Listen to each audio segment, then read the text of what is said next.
Mesdemoiselles, Messieurs, bonjour, bonsoir, selon l'heure des diffusions, et bienvenue dans cette émission spéciale où nous recevons l'abbé Thomas Nahimana. Il nous reçoit, plutôt, je devrais dire, puisque nous sommes au Havre, sa ville d'accueil, on peut dire, le nom de la ville. Je pense qu'il n'y a pas de danger, même si de temps en autre, vous criez pour votre sécurité. Parce que, notamment, vous avez été interdit de séjour au Rwanda, et on va beaucoup parler de ça.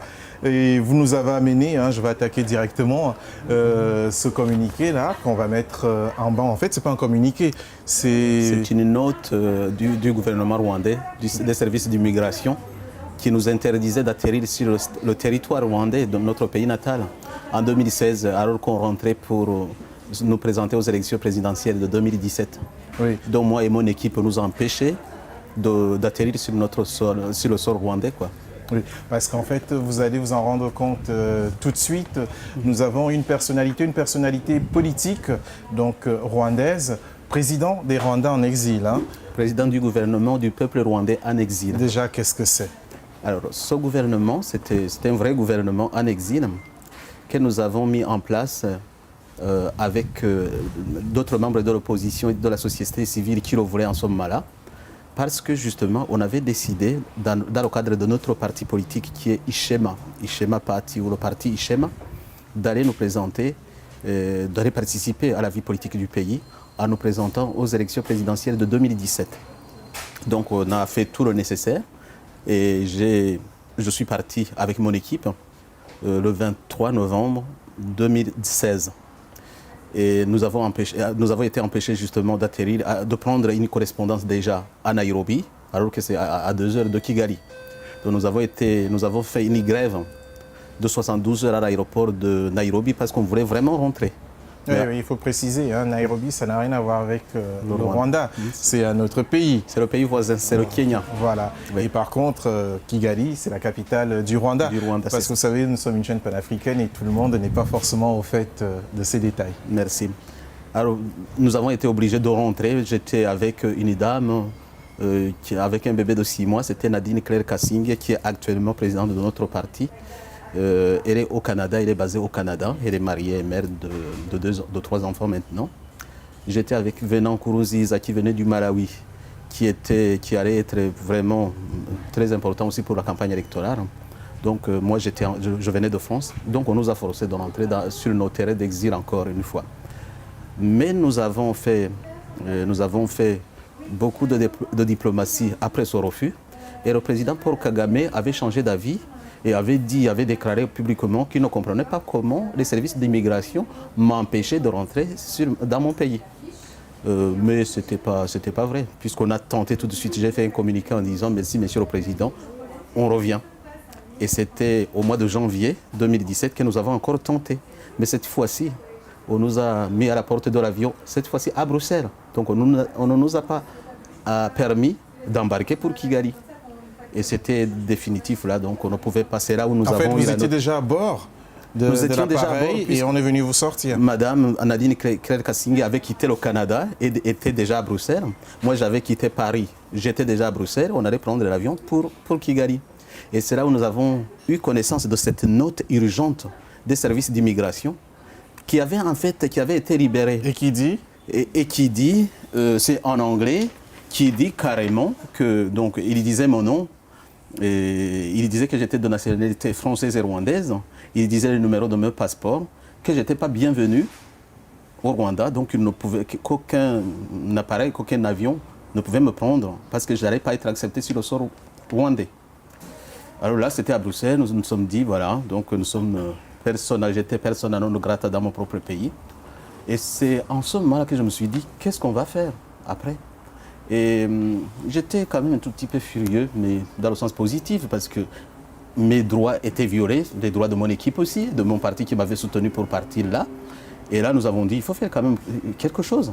Et c'est là où nous avons appelé l'opposition rwandaise en exil et la société civile à nous rencontrer pour faire quelque chose. Et ce quelque chose, alors on s'est rencontrés à Paris au mois de février. Et on était une quarantaine de personnes. Et nous avons décidé de créer un gouvernement en exil en ce moment-là. Et c'est là où j'ai été élu avec ce groupe qui était là comme président. Mais on a mis tous les ministères qu'il fallait, une dizaine de ministères clés. C'est un gouvernement fantôme. Fantôme, je ne crois pas. Je crois plutôt que ce gouvernement pourrait être très efficace. Il n'a pas encore les moyens nécessaires pour avoir toute la force nécessaire pour résister, mais il pourrait bien, et on a fait beaucoup de choses. On va y revenir. Déjà, avant d'aller un peu plus loin, deux petites précisions. Si vous entendez le bruit à chaque fois, c'est parce que nous sommes dans le hall d'un hôtel qui se trouve au Havre. C'est là où vous nous avez donné rendez-vous. D'ailleurs, on remercie les responsables de cet hôtel qui ont bien voulu nous prêter ce magnifique emplacement et en faire plateau. Deuxième précision que je tenais absolument à faire part, c'est que nous nous sommes rapprochés donc des autorités du Rwanda, aussi bien à la présidence qu'à l'ambassade du Rwanda, pour tout simplement avoir un contradicteur officiel et aussi les inviter à pouvoir participer soit à l'émission ou nous recevoir, parce que nous ne sommes pas là pour prendre parti, que ce soit d'un camp ou de l'autre, mais tout simplement faire part de l'actualité. Et c'est une actualité brûlante, une actualité chaude qu'il va nous faire part presque en exclusivité tout à l'heure. Et tous ces propos n'engagent que lui, nullement la chaîne Vox Africa. D'ailleurs, la partie adverse est absolument la bienvenue pour venir nous donner, elle aussi, sa version. Vous étiez en train de parler tout à l'heure du gouvernement. Est-ce qu'en fait, c'est une forme d'antichambre, d'entraînement pour se préparer à prendre le pouvoir? Tout gouvernement en exil est forcément, et n'est pas, disons, à confondre avec un gouvernement en exercice dans le pays. Mais c'est malheureux d'avoir un gouvernement en exil, en fait, d'être obligé d'avoir un gouvernement en exil. Parce que s'il y avait une ouverture politique chez nous, au Rwanda, eh bien, on serait au pays. On serait peut-être dans l'opposition, mais on serait au pays. Cette ouverture n'existe pas au Rwanda. Tous les opposants, s'ils ne sont pas assassinés, ils sont en prison, ou ils sont maltraités, ou ils sont exilés. C'est déjà grave, ça, comme accusation. Ce n'est même pas une accusation, c'est vraiment la réalité qui est là. Mais c'est très grave, justement, pour un gouvernement de Paul Kagame qui se dit moderne, qui se dit en train de développer le pays, alors que les droits humains, notamment les droits politiques et civils, sont violés tels que vous le voyez. Ça voudrait dire que vous êtes en danger alors, même en étant ici au Havre, c'est une ville du nord de la France, une ville portuaire, côtière, qui donne sur la Manche, entre le continent européen et l'Angleterre. J'ai confiance au service de sécurité française, au service de sécurité français. Il nous protège quand même. Il protège tous les citoyens. Je suis citoyen français aussi. Mais les opposants rwandais, ils sont partout en danger parce qu'ils sont assassinés dans les pays africains. Et là, c'est pas, on ne raconte pas n'importe quoi. Il y a des noms, il y a des gens qui ont été attaqués et assassinés. Il y en a d'autres qui sont maltraités ou à qui on met trop d'oppression et qui craquent. Et en danger, oui, mais je ne me sens pas vraiment... je ne vis pas dans la peur, moi. Mais ça fait quand même assez étrange pour nous autres observateurs panafricains, par exemple, parce que le président rwandais, Paul Kagame, nous en reviendrons d'ailleurs sur lui tout à l'heure, a quand même une réputation assez grande en Afrique et assez forte, puisque c'est l'homme qui a repris le pays après le génocide. Ce génocide quand même qui a fait des millions de morts. Et c'est l'homme qui a relancé le Rwanda aujourd'hui. En tout cas, c'est l'image qu'on a à l'international. Ce n'est pas le cas de vous qui êtes un observateur interne? Je suis plus qu'un observateur, puisque je veux être un acteur. Et on aurait aimé que cette réputation soit vraie, corresponde à ce qui est réel vraiment dans le pays. Malheureusement, ce n'est pas ça. C'est une réputation construite par les lobbies qui sont payés. Je vous donnerai même un exemple, puisque le gouvernement rwandais, maintenant, on le sait, paye beaucoup d'argent à des lobbies. Et dernièrement, on a beaucoup parlé du miracle économique du Rwanda, d'un leader visionnaire. Et là, on est tombé sur un document, ce n'était pas un document, c'était une communication officielle d'un groupe de lobby américain, Race Point, à qui le gouvernement rwandais paye presque 60 000 $ tous les mois, eh bien pour qu'ils vendent cette image d'un pays qui se développe, d'un leader charismatique exceptionnel. Mais tous les termes qu'on utilise dans la presse, ils sont là. Je n'ai rien contre les groupes de lobby. C'est presque tous les pays qui utilisent des agences de communication pour ne serait-ce que promouvoir leur politique. Là, je suis pas en train de parler en communication. On a besoin de la communication aussi. Mais là, le problème, c'est qu'on vend qu'une image vide.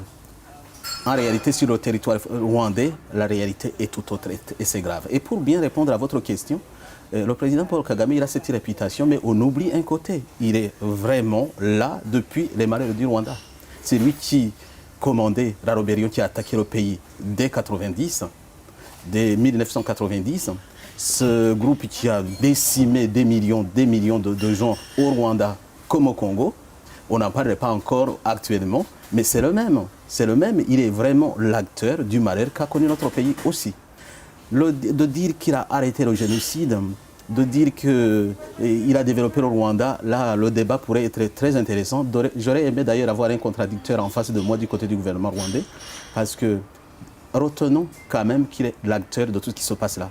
Un livre vient de sortir là en français, L'éloge du sang. Et c'est pas de moi, c'est de Judy River, qui est une Canadienne, qui a écrit sur tous les crimes du Front patriotique rwandais qui est dirigé par Kagame, dirige encore aujourd'hui. Les crimes, des millions de morts, il y a trop de sang qui a coulé au Rwanda.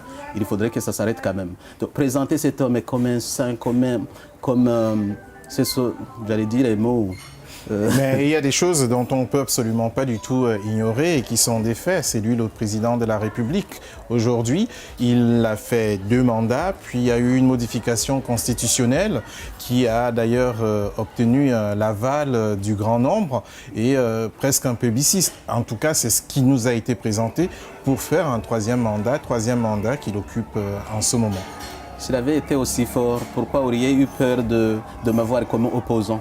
Pourquoi aurait-il eu peur d'avoir Victoire Ingabire qui l'a mis en prison en 2010 comme opposant? Pourquoi mettre en prison mademoiselle Diane Rwigara qui voulait se présenter aux élections? Il emprisonne tout le monde et puis il se présente seul et il nous dit qu'il est fort. C'est quoi cette force-là?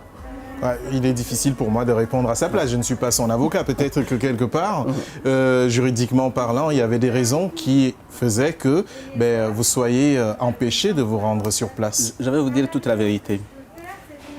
Par rapport à son parti, le Front patriotique rwandais, il y a quelqu'un qui l'a très très bien décrit et je ne ferai que réciter ce qu'il a dit. C'est Kizito Mihigo, c'est un chanteur qui était très très très aimé par le peuple rwandais parce qu'il véhiculait un message de réconciliation. Alors il a décrit dans un livre qui est apparu posthume dernièrement parce qu'il a été assassiné par Kagame aussi le 16, dans la nuit du 16 au 17 février cette année, assassiné. Oui, vraiment désolé pour les bruits qu'il y a au fond. Je vous rappelle, si vous venez de nous rejoindre, pardonnez-moi, si vous venez de nous rejoindre, que nous sommes dans le hall d'un hôtel, un important hôtel du Havre. Donc, ils ont eu la gentillesse de nous prêter cet emplacement afin de pouvoir réaliser cette interview. Mais bon, il y a l'activité, ça circule et puis c'est un peu difficile de demander aux gens de ne pas faire leur travail. Voilà, donc pardonnez-nous pour tous les bruits en fond sonore. Je vous en prie. Alors, je reprends Kizito Mihigo qui, dans son livre qui s'appelle, qui est intitulé « Embrasser la réconciliation », pour vivre heureux, pour vivre en paix et mourir heureux. Il est publié il y a quelques mois seulement, c'est après sa mort. Et il décrit le FPR. Le FPR, donc le Front patriotique rwandais, est un mouvement politique essentiellement extrémiste et dangereux, dont la vision est d'être un parti unique. Voilà déjà le parti qui gouverne le Rwanda. Ouais, mais le fait d'être parti unique n'est pas forcément preuve de dangerosité. Il y a bien de pays où les partis uniques prédominent. Ici en France, même s'il y a un multipartisme, il y a le parti présidentiel qui a carrément raflé tout, tuant presque tous les autres partis, y compris les partis dits traditionnels. Alors quand Kizito dit que ce parti est extrémiste, vous comprenez dans le contexte du Rwanda ce que ça veut dire. Et surtout quand il dit dangereux, c'est qu'il y a des crimes, et beaucoup de crimes, et des millions de crimes sur des gens et sur leurs biens aussi. Donc c'est un parti dangereux, vraiment dans le sens propre comme au figuré, dangereux puisqu'il assassine les gens, notamment ce jeune homme-là qui vient d'assassiner. Oui, mais là, ce sont des graves accusations. Vous savez que ça peut faire l'objet de poursuites. Encore, j'en dis pas assez. Il faudrait seulement lire le livre de Judy River pour voir exactement l'ampleur de ce qu'ils ont fait comme crime. Alors, pour revenir au président Kagame, Bon, il a certainement fait des choses, comme tous les autres dictateurs. Il a certainement construit quelques routes. Il a fait, dans le cadre d'un affairisme aussi qui est très très discutable, construit des immeubles là, mais c'est un criminel notoire, avec des mandats d'arrêt internationaux sur son groupe qui sont toujours en suspens. Ce n'est pas moi qui fais des mandats d'arrêt, de toute façon. Et puis, donc c'est un criminel. Vous voulez dire qu'à la fin de son mandat présidentiel, la justice risque de le rattraper? Il vient même de changer la Constitution encore pour mettre un article que si on ne le poursuit pas, tant qu'il est président, on ne pourra pas le poursuivre après. Vous voyez comment jusqu'où peut arriver la manipulation d'une Constitution nationale. Donc l'article est dedans. Pour Kagame, on en parle, d'accord, mais les Rwandais, ils ont une autre image. Surtout les Rwandais à l'intérieur du pays et surtout nous, responsables des politiques qui sont en face de lui, qui voudraient participer aussi à la construction du pays. Nous savons exactement à quoi nous avons affaire. Est-ce que quelque part, il ne s'agit pas là des restes de ce grand conflit génocidaire, malheureusement, que le pays a connu et qui a marqué plus que l'Afrique, la population mondiale, parce que c'est l'un des plus importants génocides que la Terre ait connu. Ce n'est pas des restes là quelque part qui vous poussent, peut-être, parce que quand on vous entend, on sent que ça va au-delà de la simple opposition. C'est presque la haine de la personne. Je ne dirais pas que ce soit la haine je ne suis en train de raconter qu'est-ce que nous vivons réellement au Rwanda. Le problème, c'est qu'on n'a pas les moyens d'en parler au Rwanda, puisque les médias sont muselés. Il n'y a que les médias qui parlent du pouvoir, en beaux termes. Donc on n'a pas la liberté d'expression au Rwanda pour raconter exactement ce qui se passe ou ce qui s'est passé. Et surtout, on n'a pas justement des lieux politiques où on peut s'exprimer différemment du pouvoir. Donc c'est un parti unique qui fait ce qu'il veut au pays. Et puis, vous avez parlé des contentieux de génocide, mais ce génocide, il faut le placer dans son contexte aussi, parce que c'est un contexte de guerre civile qui avait commencé le 1er octobre 1990, et c'est le groupe de Kagame qui a lancé la guerre. Et pendant 4 ans, ils ont tué du monde, ils ont assassiné les gens, ils ont créé tous les ressentiments possibles, jusqu'à ce qu'on assassine même le président qui était en place dans la nuit du 6 au 7 avril 1994, où tout a éclaté. On avait tout préparé en fait. On avait chauffé les têtes suffisamment. Avec Radio Colline. Avec cette guerre-là. Le triste média. Là encore, la situation était très grave. Et c'est malheureux pour nous. Je ne suis pas très heureux de parler de cette histoire-là, qui est malheureuse, mais c'est notre histoire. J'espère qu'on aura l'occasion, avec tous les Rwandais, de parler réellement de ce qui nous est arrivé, de tous les côtés, de toutes les ethnies, parce qu'on a été tous malheureux, vraiment, dans ce pays-là. On a perdu du monde. Nous avons des familles qui sont très, très mélangées au Rwanda, contrairement à ce qu'on raconte. Le Rwanda n'est pas coupé en deux, ou tout aussi d'un côté. Les hommes politiques, parfois, ils se servent de ces groupes ethniques, mais dans la réalité sociale, on est très mélangés. On est moi-même, ma famille est comme ça. Donc, vous êtes d'un père Hutu, vous êtes d'une mère Tutsi, d'une mère Hutu, d'un père Tutsi. Et vous avez notre famille est très mélangée. La réalité sociale est celle-là. Le problème, ce qui nous manque, monsieur, c'est un pouvoir qui comprenne les Rwandais, qui veuille aider le peuple rwandais. Là, je pense que nous sommes prêts, tous les groupes confondus, à reconstruire un pays réconcilié, comme chantait ce Kizito là.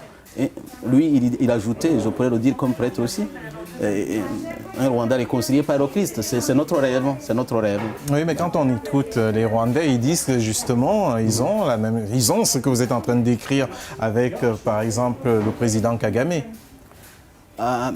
Comme je vous disais, ils ont le droit de raconter ce qu'ils veulent, mais ce n'est pas la réalité.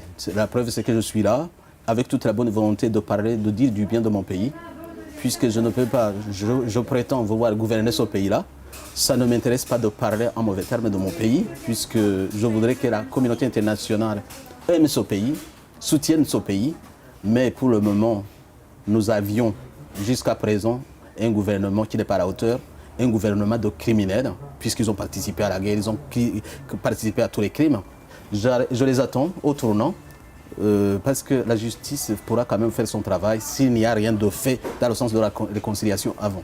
Alors, si vous venez nous rejoindre, je vous rappelle que nous avons essayé d'entrer en contact avec les autorités rwandaises, aussi bien à la présidence qu'à l'ambassade. Il nous a été tout simplement répondu que la personne que nous recevions sur le plateau avait le droit de dire ce qu'elle veut et ça n'engageait qu'elle. Donc, je signale toujours que les autorités sont les bienvenues sur Vox Africa. Nous n'avons pas de parti, un camp comme dans l'autre. Nous, c'est tout simplement les faits. C'est d'ailleurs dommage, on aurait aimé avoir un contradicteur. Il n'y en a pas. Peut-être que lors d'une autre émission, on aura cette fois la version côté pouvoir. En attendant, c'est l'opposition.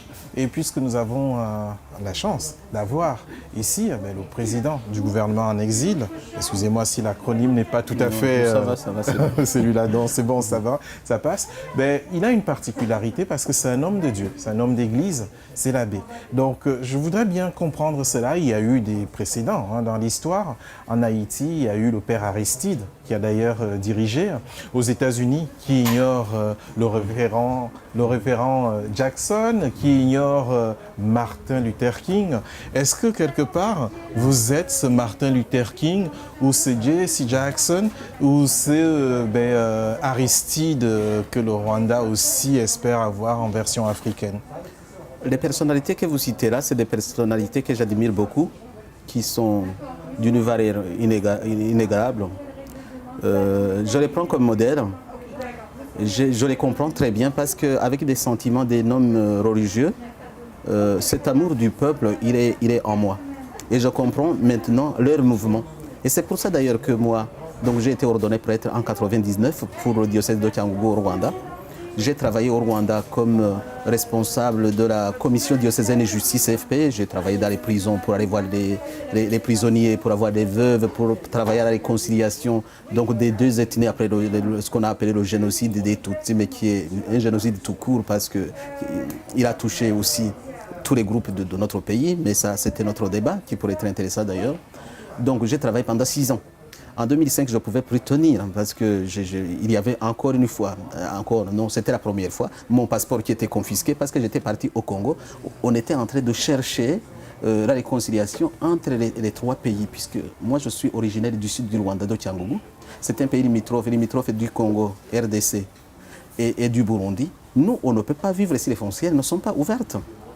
Et là... Et d'ailleurs, vous avez les Congolais qui en veulent beaucoup au Rwandais en disant qu'il y a une sorte d'ingérence. On pourra en parler tout à l'heure, mais allez-y, continuez. C'est juste pour rappeler.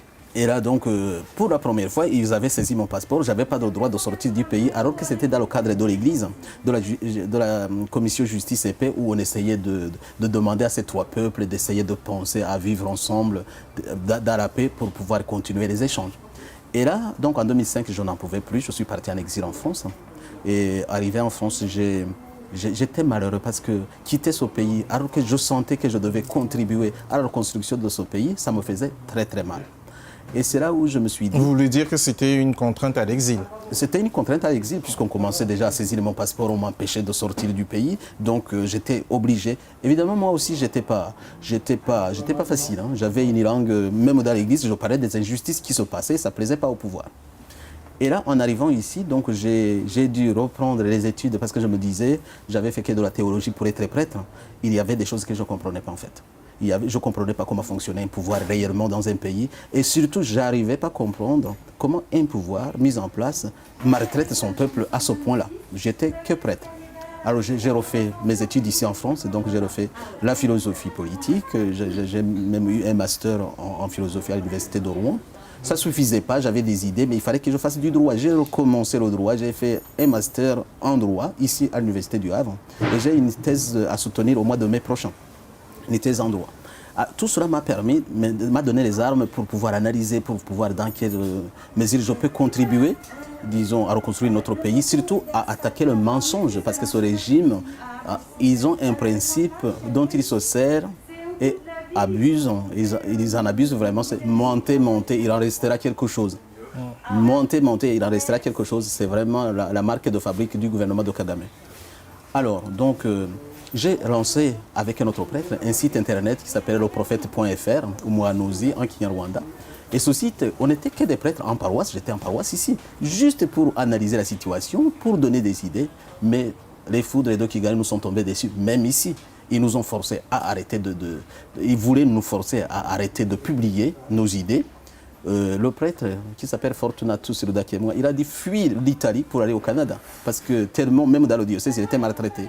Moi, en ce moment-là, c'était en 2012, j'ai décidé d'arrêter d'être en paroisse et d'être libre pour m'engager cette fois-ci politiquement dans la politique active. C'est là où je suis parti aux États-Unis pendant 3 mois pour réfléchir en disant est-ce que je suis sur la bonne voie? Pendant 3 mois, je suis resté aux États-Unis. Après, j'ai contacté du monde. Nous avons décidé, avec d'autres jeunes surtout, parce que j'appelais la nouvelle génération. Parce que je voyais que l'ancienne génération de Rwandais était vraiment détruite, assez détruite, en tout cas blessée par l'histoire de la guerre et du génocide.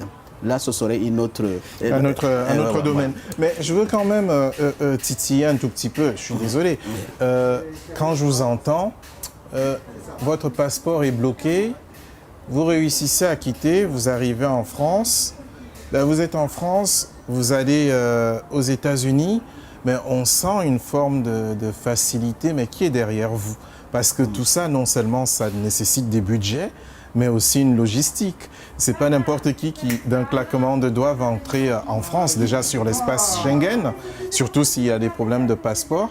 Ah, ça parle, ça crie un peu à côté. Hein. Comme on vous a dit, on est dans le rôle d'un hôtel. Et c'est pas n'importe qui, en plus, qui, toujours d'un claquement de doigts, va aller aux États-Unis. Il y a matière à se poser des questions, quand même. Ce ne fut pas aussi simple que ça, puisque le passeport, on le bloque au mois d'avril 2015. J'aurais quand même, par le combat de mon évêque, qui a été jusqu'à la présidence demandé, qu'on me remette quand même mon passeport, j'aurai au mois de novembre et je pars au mois de décembre. Donc le passeport, j'aurais eu, j'aurais repris. Et en France, je venais déjà en France, j'étais déjà venu en France 5 fois dans le cadre de la commission justice et paix, puisque j'avais animé des conférences. Et dans les projets au Rwanda, j'étais soutenu par le Secours catholique Caritas France. Et comme ça, je venais assez régulièrement pour animer des conférences ici. Donc, je n'avais pas de problème de visa, d'avoir un visa, puisque j'avais l'habitude de venir. Alors, en arrivant en 2005, donc je m'installe dans une paroisse. C'est normal, le diocèse m'a aidé, le diocèse d'ici surtout, pour m'intégrer. C'est l'avantage d'être prêtre aussi, puisque vous voulez savoir, c'est l'avantage, l'Église catholique est universelle. En France, je suis chez moi comme au Rwanda, en tout cas dans l'Église catholique. Donc je suis intégré. Et puis pour partir aux États-Unis, lorsque j'aurais décidé de faire de la politique, ce sera en 2012. Donc c'est après. Là, j'ai eu le temps de faire mes études, j'ai eu le temps d'avoir ma nationalité française. Vous comprenez, c'est plus facile quand vous avez un passeport français pour aller aux États-Unis qu'un passeport rwandais. Donc il y a tout ça, il y a le temps aussi qui a aidé. Pour savoir qui me soutient, moi, je pense que je suis très soutenu par le peuple rwandais, de tous bords d'ailleurs. Je suis très soutenu, peut-être pas encore financièrement, mais dans les idées, je sais, comme prêtre, je peux savoir des choses en fait. Je sais que je suis soutenu, je sais que les idées ne sont pas miennes aussi, ce sont les idées du peuple. Je viens d'une famille très modeste. Je sais ce que c'est la faim. J'ai connu la souffrance et la misère d'être né d'une famille pauvre. Je pense que foncièrement, je comprends ce que souffrent les pauvres du Rwanda. Ça c'est mon peuple. Ça, c'est mon peuple. Et d'ailleurs, si l'occasion se présente pour des élections, j'espère que personne ne sera étonné si ce peuple se lève pour soutenir un des leurs. Et j'y crois beaucoup. Donc je ne sais pas si j'ai répondu à votre question. Mais... En fait, vous êtes en train de croire et de rêver à un destin un peu à ce qui s'est passé au Mali, à la surprise générale, à l'armée qui s'est soulevée pour destituer l'actuel président, enfin celui qui était en poste, Ibeka. Et on attend de voir la suite un tout petit peu. Nous arrivons donc à la moitié de notre émission, cette émission spéciale où nous avons un invité relativement important. Et si nous sommes déplacés, la rédaction de Vox Africa s'est déplacée, c'est parce qu'il nous a promis un scoop. Et vous savez, moi quand j'entends scoop, je me sens très en mon forme. Mais malheureusement, ce scoop-là n'a pas l'air d'être une nouvelle fort agréable. J'insiste et je précise, ce sont ses propos. Ce sont des propos qui n'engagent que lui. Nous avons souhaité nous rapprocher des autorités pour avoir une version contradictoire. elles n'ont pas souhaité donner suite. J'espère qu'elles pourront venir ultérieurement pour répondre, parce que parmi donc, les informations qu'il tient absolument à annoncer, il y a cette terrible nouvelle. Je vous la laisse vous-même la dire. Alors, malgré tout le combat qu'on vient d'annoncer là, malgré toute la lutte politique qui est nécessaire, le Rwanda est confronté à une situation très, très particulière actuellement. Parce que le Rwanda est sans président. Le siège présidentiel est vacant, personne ne veut en parler. Et je vais vous dire pourquoi. Ça, je peux faire rapidement une parenthèse. Tout le monde sait qu'il est malade et qu'il est allé se soigner à l'étranger. Donc ça, ce n'est un secret de polichinelle. C'est pas sûr. Je ne sais pas comment vous l'avez su, mais le gouvernement rwandais, ou ce qui reste du gouvernement rwandais, veut faire croire à tout le monde qu'il n'y a aucun problème. Moi, je vais vous raconter pourquoi je vous dis actuellement que le président Kagame n'est plus. N'est plus. N'est plus. Vous affirmez? J'affirme et je réaffirme qu'il n'est plus. Il n'a qu'à ressusciter pour venir nous contredire ici, ce qu'on avait demandé d'ailleurs. Monsieur l'abbé, avant que vous n'entrez dans les détails, vous êtes un homme de Dieu, vous le savez. Ouais. Et vous êtes l'un des principaux opposants et sans doute l'un des mieux placés pour l'avenir à occuper les fonctions suprêmes au Rwanda. Donc en avançant ces propos, vous jouez totalement votre crédibilité. Je sais. Vous êtes au fait. Je suis conscient de ça. Et y compris peut-être des poursuites de la part des autorités rwandaises. Je suis tout à fait prêt pour ça. Donc je préfère faire la précision. Après, je me tais et je vous laisse aller dans vos propos. Le président Paul Kagame, dictateur ou pas, c'est notre président au moins jusqu'en 2024. Il est en poste depuis 2017. Il est payé pour ça. Il doit travailler, au moins. Je ne discute pas sur les manières dont il travaille. C'est lui le président officiel. Je suis président aussi, mais en exil, et je ne le remplace pas encore. Peut-être que ça viendra. Mais c'est lui le président. Il est apparu en public la dernière fois en date du 16 février cette année. Il était dans une retraite des autorités administratives. Là, il a parlé ouvertement, on le connaît. Il a même démis des ministres. Il a attaqué tout le monde, ses ministres. Mais là, c'est sa façon de faire à lui. Mais là, il était en public, on le sait. Mais depuis, on n'aura plus revu. On ne se posait pas de questions puisqu'il était toujours en voyage. On ne savait d'ailleurs pas pourquoi il voyageait beaucoup. On ne s'est pas posé de questions plus que ça. Mais sauf qu'entre-temps, évidemment, il est apparu le 16. Et le 17, on nous a annoncé la mort de Kizito Mihigo, qui est un homme très très aimé. Nous rappelons un saint puisqu'il y a des signes. Ce serait un autre débat intéressant aussi. Et tout le pays est tombé en deuil, plutôt les Rwandais, que ce soit à l'intérieur du pays et à l'extérieur. On a organisé des messes partout de façon internationale. C'était un événement très important.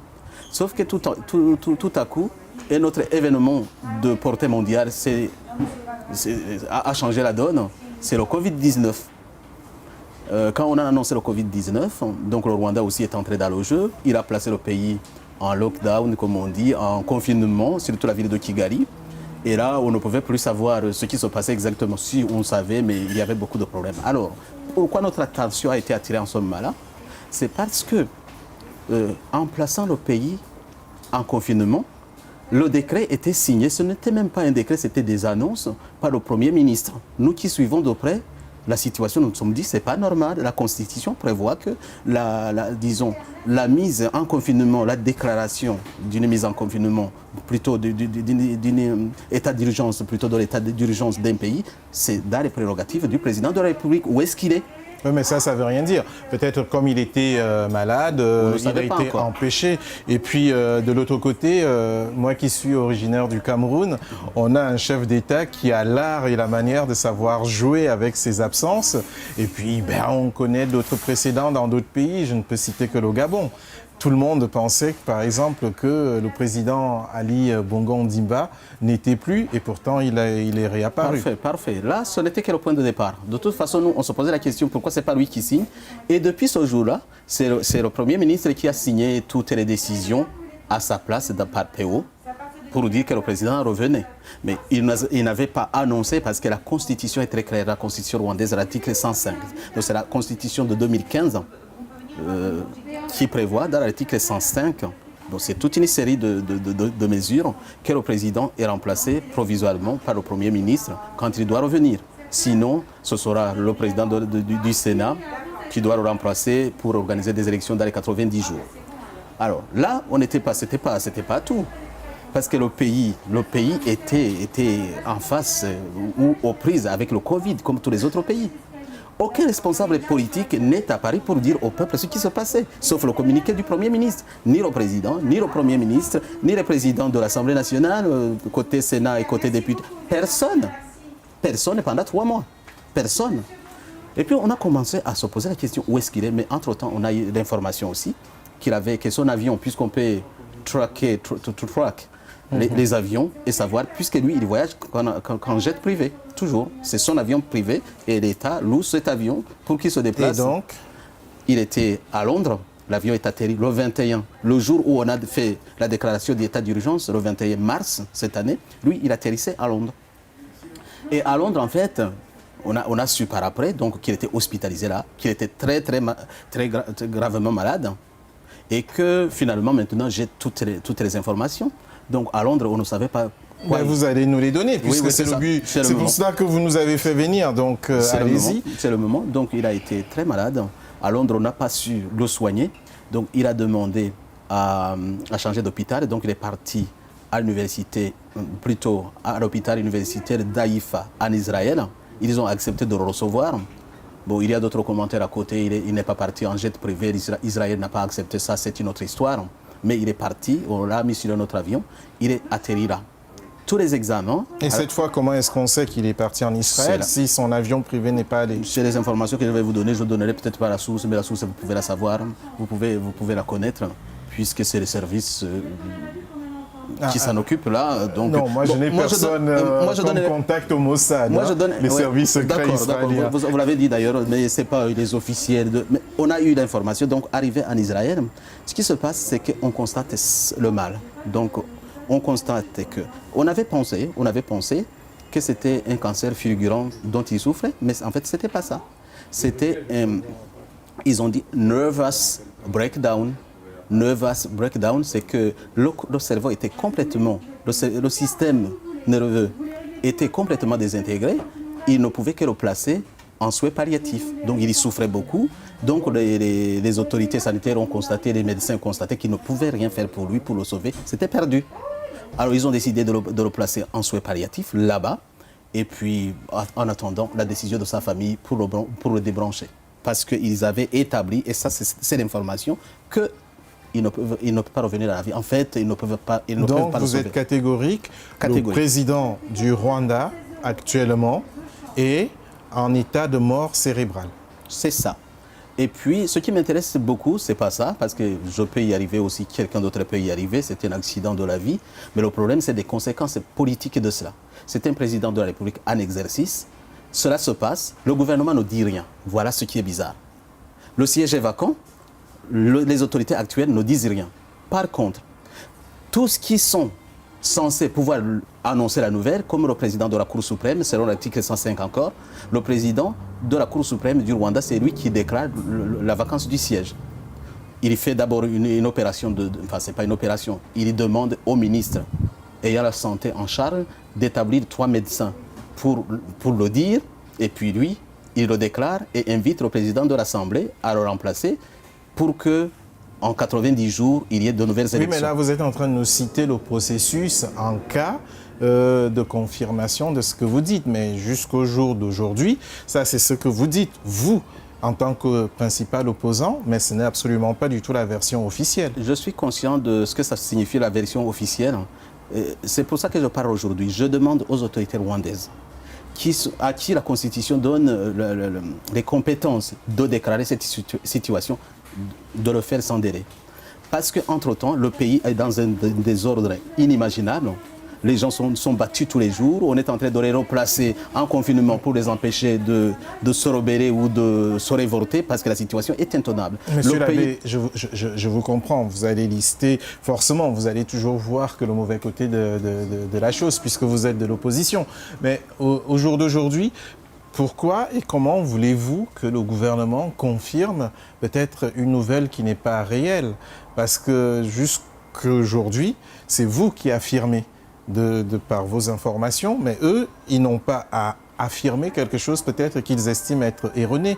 En fait, je ne l'affirme pas aujourd'hui. Je le dis depuis 5 mois. À chaque fois, on a analysé. À chaque fois qu'on a dit que le président était absent, qu'il était en difficulté, ils nous ont sorti des vidéos montées. Je sais ce que ça signifie. Des vidéos montées. Chez nous, il y a une habitude de mensonge qui est exceptionnelle quand même. Il y a un terme qu'on a appelé techniquer. Tout est techniqué là-bas. Tout est manipulé en fait. Les informations surtout. Donc, on en parle depuis 5 mois, mais il me manquait une partie des informations, notamment les informations venant d'Israël, de l'hôpital où il était et de la décision des médecins. Aujourd'hui, on le sait, aux autorités rwandaises de faire le nécessaire pour déclarer officiellement, ce n'est pas moi qui déclare la vacance du siège, vous comprenez. Mais il y a des autorités que je viens de citer, que la Constitution. Mais ils ne peuvent pas déclarer la vacance du siège si le président rwandais n'est peut-être pas mort, il est peut-être qu'en vie, peut-être qu'il a des difficultés de pouvoir s'exprimer. C'est un être humain comme tout le monde, il a le droit au secret médical s'il a des problèmes de santé, mais ça ne signifie pas forcément qu'il n'est plus. J'en profite pour demander à la communauté internationale, surtout aux pays voisins, de nous aider parce qu'on est dans une situation tout à fait dangereuse et particulière, puisque les autorités qui devaient justement, qui sont en charge de déclarer cela, ils sont tous en résidence surveillée. On ne les voit pas depuis 5 mois aussi. Le président de la Cour suprême, le Premier ministre, le président de l'Assemblée nationale côté député. Mais quand même, ça peut porter... Donc, il y a un groupe de militaires qui ne sont pas responsables, qui sont aux commandes du pays. Et ça, c'est le danger. Et ça peut créer une situation incontrôlable. Nous ne savons pas ce qu'ils vont faire s'ils ne respectent pas la Constitution. C'est pour ça que je crie. Oui, mais en les pointant du doigt, vous créez des ennemis. Vous qui voulez commander le pays, diriger le pays, est-ce que vous n'avez pas peur que... J'ai beaucoup de respect pour l'armée rwandaise et pour la police. Le problème, c'est que cette armée, il est dominée par un petit groupe de militaires indisciplinés et criminels qui commandent tout. Les autres, ils se taisent. Et qui pourraient vous rechercher, attention. Ils viennent de me chercher. Moi, je demande à rentrer au pays. Ils ne m'ouvrent pas la porte du pays. Moi, je n'ai pas peur dans ce sens-là.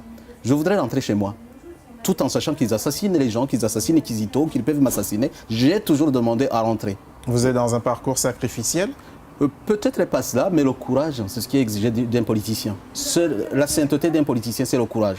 Je ne dirais pas que je suis très courageux aujourd'hui, mais je voudrais au moins essayer. Et là, je n'ai pas peur de rentrer. Par contre, je reviens sur l'idée. Mais le courage ne signifie pas la bêtise aussi, tout de même. Il ne faut pas se jeter complètement dans la gueule du loup. Ou alors aller taper la fourmilière lorsqu'on sait qu'on ne dispose d'aucune protection. Je me suis assez exposé, je pense, surtout en décidant de rentrer là-bas. Mais quand vous êtes un tout petit peu courageux, quand même, il y a des choses qui bougent aussi. Et ça, je tiens ça de Gandhi et de Martin Luther. Il faut qu'il y en ait, même qui acceptent de se sacrifier, de verser le sang pour que les choses changent. Autrement dit, vous avez des gens derrière vous. Je ne pense pas que vous vous lancerez comme ça, avec ces affirmations, s'il n'y avait pas des gens derrière vous. Non, je vais rentrer au pays, qu'ils ouvrent les portes, nous, on va rentrer. Mais surtout, actuellement, il faut qu'ils déclarent la situation du pays, ouvertement, qu'ils respectent, si possible, la Constitution pour remplacer Paul Kagame qui est mort. Et moi, je propose, connaissant la situation... Ça, c'est votre affirmation, ouais, ce n'est absolument pas du tout officiel, on est d'accord. C'est moi. C'est moi. J'attends la confirmation. Enfin, ce n'est pas la confirmation. Qu'ils sortent du silence et qu'ils arrêtent de manipuler tout le monde en disant il est là, alors qu'ils ne se montrent pas. De toute façon, l'information que je donne, elle est très facile à contredire. Le président Kagame n'a qu'à se montrer devant vous, devant cette presse ou devant le peuple pour dire je suis là, ce monsieur il est fou. Mais c'est un être humain, il a peut-être un problème de santé et c'est son droit de secret médical. Donc peut-être, je vous l'ai dit tout à l'heure, moi je suis originaire du Cameroun, on a un chef d'État, le président Paul Biya, qui a l'art et la manière, il est devenu d'ailleurs un très grand maître, de jouer avec justement ses silences, ses absences. Plusieurs fois, on l'a pris pour mort et pourtant, il est toujours là. Je vous ai aussi cité l'exemple du Gabon avec Ali Bongo. Peut-être tout simplement que le président Paul Kagame suit les pas de ses confrères. Merci de citer ses confrères, ses collègues, ses chefs. Parce que vous dites ils ont la manière. Chez nous, notre président, il n'est pas nouveau. Nous l'avons depuis 25 ans. Il n'a pas ces manières-là. C'est quelqu'un qui aime bien se montrer, qui aime... prouver sa puissance et son pouvoir. C'est la première fois qu'on le voit depuis 6 mois. Parce que c'est un militaire avant tout. Pardon? Parce que c'est un militaire avant tout. Donc, Il il a l'habitude de commander et d'être obéi. Il n'a pas l'habitude d'être attaqué et de ne pas répondre. Et ça fait 6 mois que je l'attaque et que nous l'attaquons. Il ne répond pas. Peut-être qu'il a peur de vous. Après tout, il vous a empêché de revenir au pays. Si on en croit tout simplement cette note urgente qui avait été envoyée au service d'immigration. Donc peut-être qu'il y a des choses qu'on ignore. Ou alors, je reviens toujours parce que c'est ça qui me titille. Vous devez avoir un agenda caché. Ce n'est pas un agenda caché puisque mon agenda est officiel. Nous avons un gouvernement. Un gouvernement en exil n'a pas la vocation de s'établir dans le pays. C'est un gouvernement pour ouvrir les portes, pour que les partis politiques et les réfugiés puissent rentrer chez eux et faire de la politique à l'intérieur du pays. Donc, il n'y a pas d'agenda caché. Je n'ai pas caché ma volonté avec mon équipe, avec ceux qui me soutiennent de rentrer au pays, de faire de la politique là-bas, dans le pays. Qu'ils nous ouvrent simplement les portes, on rentre. Mais je reviens quand même sur la situation, puisque nous faisons la politique pour notre peuple qui est en danger, qui meurt de faim actuellement, où des crimes sont commis tous les jours, où les femmes, encore un signe. Pour Kagame, je peux être contre lui, mais il y avait quand même des qualités que je reconnaissais. Que son armée ne pouvait pas commettre des bêtises ouvertement dans la ville de Kigali. Depuis 1994, ça ne s'est pas passé. Dernièrement, des militaires indisciplinés sont sortis pour violer des femmes ouvertement. Et les militaires rwandais n'ont pas bonne presse au sud du Congo. Hein. Merci pour le Congo. Le Congo, c'est une autre histoire. Et tout à l'heure, vous me posiez des questions sur la nature du pouvoir de Kagame. Vérifier le rapport mapping qui dit que l'armée rwandaise a commis un génocide carrément au Congo, où 6 millions de morts sont morts. Encore une fois, c'est ça. Mais à l'intérieur du pays, c'est autre chose. Du vivant de Kagame, il y a des choses qui ne se faisaient pas, au moins ouvertement. Ils assassinaient qui ils voulaient, mais les militaires n'allaient pas violer les femmes. Aussi de tout le monde. Et que rien ne se passe. Ça, c'était un autre signe que quelque chose ne va pas dans notre pays. Mais là, on sait. Donc, on n'est pas dans la réflexion et la déduction. J'ai l'information. Le président Paul Kagame n'est plus. Maintenant, il faut déclarer cette vacance du siège présidentiel pour que les choses puissent changer, quoi. Monsieur l'abbé, il nous reste à peine 5 minutes. Vous avez lancé une bombe. Hein. Je pense que c'est quelque chose qui va forcément faire séisme et sans doute aussi retour ou poursuite. En fait, on verra ce qui va arriver. Je précise que Vox Africa ne prend aucune partie et est ouverte à toute contre-indication, contre-discussion, contre-avis, en fait, contre tout ce que vous voulez. Est-ce que vous pouvez, pour les 5-6 minutes qui nous restent, nous dire concrètement ce que vous avez dans votre hôte pour le peuple rwandais, au cas où vous vous retrouvez en situation, puisque j'ai bien compris que vous attendez tout simplement qu'on annonce officiellement sa disparition afin de pouvoir essayer de récupérer. J'imagine aussi que le régime ne va pas vous se laisser faire, si jamais ce que vous dites était vrai. Alors avant de dire, je ne sais pas si c'est le moment de dire mon programme, parce que j'avais fait un programme qui s'appelle Rassembler pour moderniser le Rwanda, où il y a 30 propositions, si j'ose dire. Il y avait 30 problèmes identifiés et 30 solutions. C'était mon programme électoral. Je ne vais pas revenir sur ça parce que nous ne sommes pas dans le contexte des élections mais bientôt. Surtout, il nous reste peu de temps. Voilà. Là seulement, je voudrais, de l'exil, de la ville du Havre où je suis en exil, je voudrais demander d'abord à l'armée rwandaise de faire très très attention parce que le pays est en danger actuellement. Et surtout, je demanderai aux éléments les plus disciplinés d'essayer de prendre le contrôle de la situation pour que les éléments indisciplinés ne basculent pas le pays dans la guerre civile et la violence. Je demanderai aussi au peuple rwandais, ils savent maintenant, je sais qu'ils sont informés, ils voient la situation, qu'ils doivent être prêts, qu'ils sachent maintenant que les choses ont changé, que le président Paul Kagame n'est plus là, et bien qu'ils prennent des responsabilités aussi. Et qu'ils ont la capacité de changer les choses en fait. Par une révolution simple et populaire, tout peut changer, qu'ils ne se laissent pas faire. Je demanderai surtout aux pays voisins, notamment la Tanzanie et le Burundi, qui sont directement concernés, mais l'Ouganda aussi et le Congo, de faire très très attention à ce qui se passe au Rwanda parce qu'ils risquent d'avoir un déferlement de réfugiés comme ils en ont eu il y a 25 ans. Je pense qu'ils devraient nous aider et surtout de soutenir le gouvernement rwandais en exil pour pouvoir mobiliser toute l'opposition et essayer très très rapidement devoir d'établir un plan et de savoir ce qu'on doit faire. Et vous pensez Surtout, que votre voix, surtout, vous allez finir, vous pensez que votre voix, en étant en exil en France, une France où quand même le président Kagame a tourné le dos, même s'il y a eu un dégel, notamment avec la nomination à la tête de la francophonie de l'ancienne ministre des Affaires étrangères, mais jusqu'alors, la France et le Rwanda, c'était quand même un tout petit peu une ambiance guerre froide. Et vous pensez que depuis la France, le Rwanda va vous entendre? ils ont à m'entendre ou à ne pas m'entendre, serait l'affaire. Le problème, c'est que la situation est très compliquée pour nous. J'en profite d'ailleurs pour dire au gouvernement français, ce gouvernement français qu'on a décrié beaucoup, en fait, il y a une raison pour avoir décrié la France, c'est que la France connaissait parfaitement ce qui se passait au Rwanda et avait participé notamment à sauver des gens par l'opération turquoise. Sinon, si la France n'était pas intervenue en 1994, peu importe ce que dise Kagame, au lieu d'avoir 1 million de morts, on en aurait eu 3 ou 4. Ça, je le sais. J'étais dans la cité, j'étais dans la zone turquoise, j'étais là, j'ai été sauvé là aussi par l'armée française. Mais j'en profite maintenant pour dire au gouvernement français... Il nous reste 1 minute. Hein. Ouais, pour dire au président Macron, plus particulièrement, de faire attention à ce qu'on lui raconte sur le Rwanda, parce que c'est que des mensonges. Il faut que le gouvernement français sache maintenant que c'est le moment où elle peut peut-être encore faire quelque chose pour aider le peuple rwandais à se relever et à éviter encore une fois le pire. Je vous remercie. L'abbé qui était donc notre invité, je le rappelle, hein, ses propos, les graves accusations, les informations lourdes de conséquences n'engagent que lui. Nous n'avons pas eu la possibilité d'avoir la version officielle, pourtant on a essayé, en se rapprochant aussi bien de la présidence que de l'ambassade du Rwanda en France.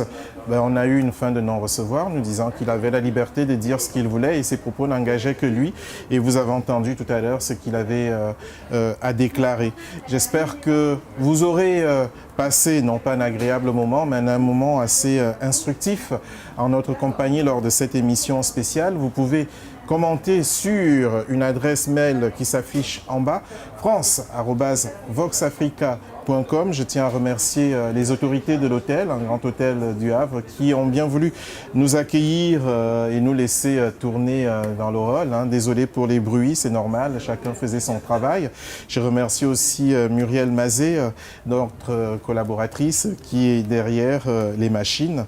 Et puis, merci Monsieur l'abbé. On pense qu'on se reverra forcément, vu l'importance et la lourdeur de l'actualité. Voilà. Je vous remercie aussi, mais surtout rendez-vous à Kigali, un de ces jours. Merci. Bonsoir.